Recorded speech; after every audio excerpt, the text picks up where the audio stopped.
Hey, what's up guys, Sir Emanon here, and welcome to another video. So this is going to be another ranked replay on my run to Platinum 1 off stream. So this is a Plat 2 game up against Salamangreat, and I apologize that this came out a bit later than I expected to. I was supposed to post this last night, but I forgot about maintenance completely, so that's on me, that's my bad.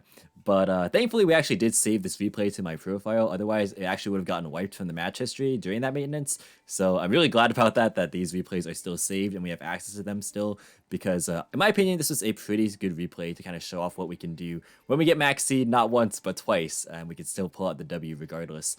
So yeah, let's go ahead and get started here. Like I mentioned, this is a Plat 2 game. Of course, with Lunalight Tri-Brigade up against Salamangreat.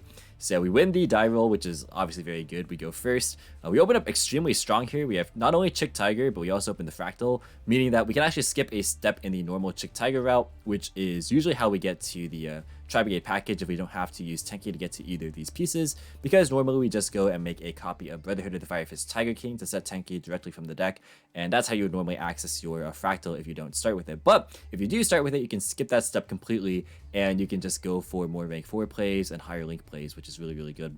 So yeah, we go ahead, normal summon Kaleido Chick, we're going to send our Yellow Martin, of course, and we're going to scale up Tiger, activate the effect targeting the Martin, and of course, we're going to get Maxx seed here. So that is very, very bad for us, obviously, and we don't want to be full committing into a blind matchup. Kind of thing with best of ones, you don't really know what you're going to be playing against, so sometimes it could be okay to play in a Maxx seed turn 1, other times disaster. So we're just going to go and make a literal plan B, which is Bagooska pass with Imperm. Honestly, a lot of decks actually right now I found are struggling to play against Bagooska, which is kind of weird to think about, considering how much of a meme this card kind of is. But it's actually a really good backup plan, I think, into Maxx C, just because like you really need to find a way to do something a bit defensive. And we have follow-up already because we have, the Tiger established with the Lunalights, one of which will be detached off the Bagooska if it does survive. And we have the Tri-Brigades as well. And we have some additional defense in the Impermanence here. So we gave our opponent a +1, but I mean, we gotta do what we can.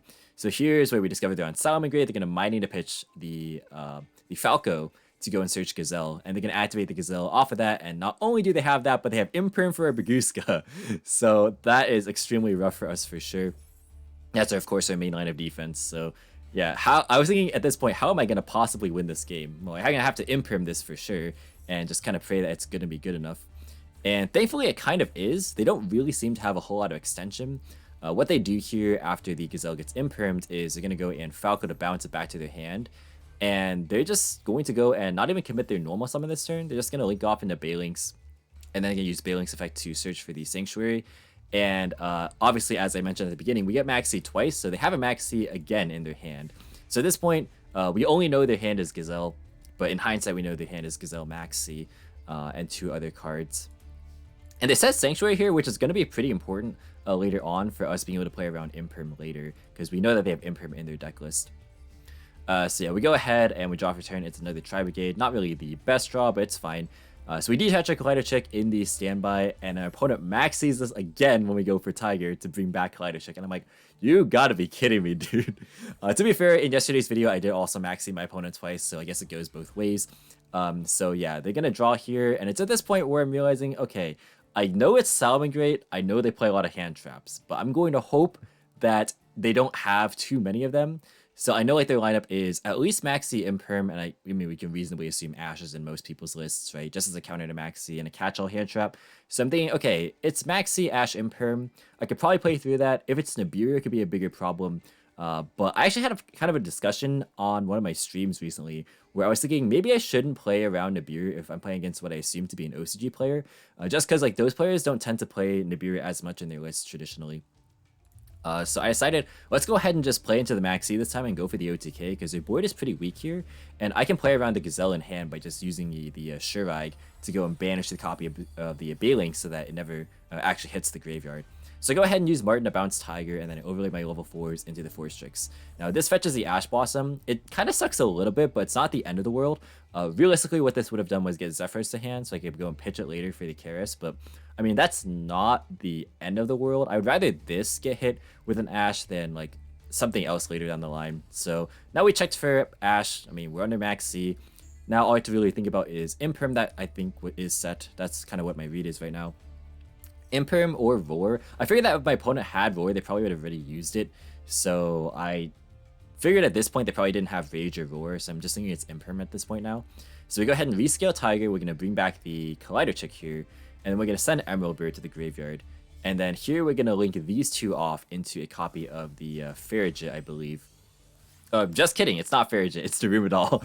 I totally forgot my line here. Yeah, right. So the reason I do this is that I already know that my Tiger's not going to get value because my 4/6 got ashed. And so because of this, I can actually pop my Tiger pretty profitably.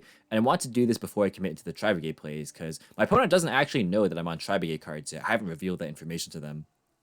And I'm holding it as long as possible so that they like are threatened to negate this or do whatever to stop this. And so I go ahead and pop, and they actually don't droplet negate this, which I find to be pretty interesting. Because I got value off Tiger pretty much for free there. Whereas it could have like just, you know, stopped the Durimidal, and that will come to potentially matter here, because bringing the extra body is very helpful in making Appaloosa right here, which was kind of my game plan. Yeah, I had to switch Bagusa to attack position to enable my 4/6 from just being able to activate in the first place. And so now that it's really not going to be of use to me, I just decided to link it off. So yeah, now that all that's done, my opponent has a ton of cards in the hand off Maxx. I'm assuming this is the Sanctuary, of course. So we're just going to normal summon out Nerval because we have not normaled yet. And then, alright, I'm like, the last thing that they could have is Veiler. Oh, you can see they have Nibiru right here.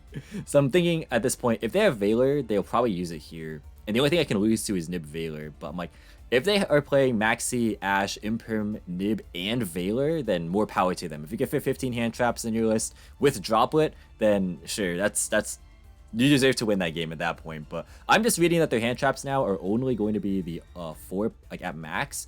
If it's a Veiler, I'm not too beat up about this because I have the Fractal to get access to Karis regardless. And if it's just Nibiru, I have the Appaloosa right here as well. So I'm just thinking, okay, please don't have Nib and Veiler, and they don't have it. So really good news for me. And I can play around Imperm the entire time because, you know, the board's going to be occupied. And again, they have the Sanctuary that's set here that's not really going to be doing them much good. And if anything, it blocks them from using any of their Imperms they might have drawn into off the Maxx on, say, something like a buffed access code, which I go for right here. So, yeah, this is, I think, about as well as I could have played it. We go for Nerval Chainlink 1, Access Chainlink 2. No point in activating Rugal because we're just going to banish this anyway off Shurag, like I mentioned. Again, to play around the Gazelle. And now we go ahead and grab Karis off of the copy of the Nerval we sent. We're going to go ahead and Karis effect. And then we're just going to go and banish 4 to summon the Omen. And then we're going to go ahead and Omen as well as Collider Check. That's a cool interaction. You can trigger Collider Check off of the Tri-Brigades here. Just in case they have any Battle Phase tricks, we're going to go and banish the Balinks. And we're going to go to Battle Phase and just attack 4 game right here. So I think this is a really, really cool replay. It just shows how you can actually make a more conservative board as long as you play enough hand traps in your list to provide some defense. Because if it weren't for that Imperm, I would have lost that game for sure. Because, you know, they had the Imperm for my Baguska, right? And so I think this is overall like a really, really solid way to show that even if you get Maxx twice, you can still pull it out. And this is, I think, one of the best demonstrations of just Tri-Brigade Lunalight's proficiency in being able to like bait stuff with either the engines. If you caught like any of my streams in the last week, you would have seen that you can use either the Lunalight engine first or the Tri-Brigade engine first, depending on which one you prioritize in the moment. And then either of them can kind of force interruptions and use the supplementary engine to kind of work from there. Very similar to Leerless Tri-Brigade in some respects there. But yeah, I thought that was really, really cool, and it was definitely worth showing off. In my opinion. So guys, that's going to be it for this video. Hope you really enjoyed that one. I thought this is one of the best replays that I had of this deck on my run to Plat 1. But that's going to be it for this video. Guys, feel free to check out my social media platforms, including my Twitch, which I've been streaming almost every night. On twitch.tv/Emanon, you can find the link to that in the description box below. Also, please do consider supporting the channel via the Patreon or my other affiliate links. You can find those in the description as well.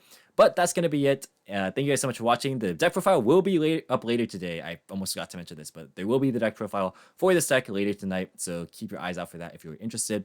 But that's going to be it. Thanks for watching, and until next time, I'll catch you in the next video. See you guys.